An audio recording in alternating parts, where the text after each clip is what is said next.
अयोध्या के राजकुमार राम सदाचार के साक्षात स्वरूप थे। उनका साहस अद्वितीय था, उनकी बुद्धि अथाह थी। अपनी पत्नी सीता के लिए उनका प्रेम असीम था। उनके साथ खड़े थे उनके अनुज लक्ष्मण, जो परम निष्ठावान थे। राम के प्रति लक्ष्मण की भक्ति अटूट थी। वो अपने भाई के लिए प्राण न्यौछावर करने को तैयार रहते थे।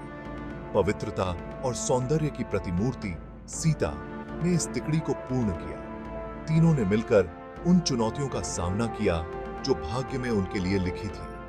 उनका बंधन अटूट था। उनकी कहानी प्रेम, निष्ठा और धर्म की शक्ति का प्रमाण है। दशरथ, राम के पिता, ने अपनी रानी की इच्छा पूरी करने का वचन दिया था। इसी वचन के कारण राम को वनवास जाना पड़ा। उन्हें 14 वर्षों के लिए जंगल में रहना था। राम ने इस नियति को सहर्ष स्वीकार किया। सीता ने उनका साथ नहीं छोड़ा। उन्होंने अपने पति के साथ अज्ञात में जाने का फैसला किया।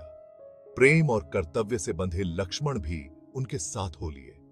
वो अपने भाई और भाभी की रक्षा अपने प्राण देकर करेंगे।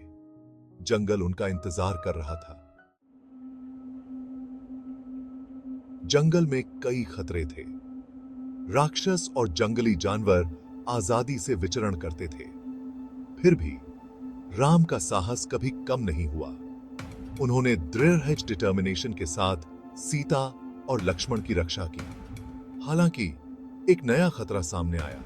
रावण, लंका का 10 सिर वाला राक्षस राजा, सीता को चाहता था। उसने एक चालाकी भरी योजना बनाई।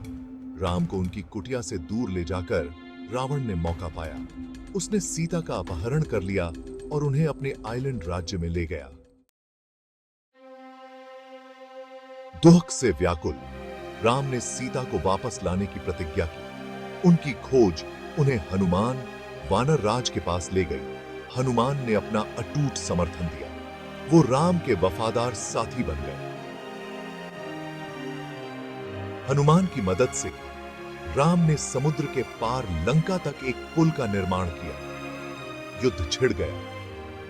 राम और उनकी सेना ने रावण की डीमन सी आर्मियों के खिलाफ बहादुरी से लड़ाई फौज। लक्ष्मण अपने भाई के साथ खड़े थे। उनके तीर अपना निशाना साध रहे थे। राम के एरोसों ने आखिरकार अपना निशाना पाया, जिससे राक्षस राजा मारा गया। रावण की हार के साथ सीता मुक्त हो गई। अग्नि परीक्षा द्वारा उनकी पवित्रता सिद्ध हुई। राम, सीता और लक्ष्मण अयोध्या लौट आए। उनका वनवास समाप्त हो गया था।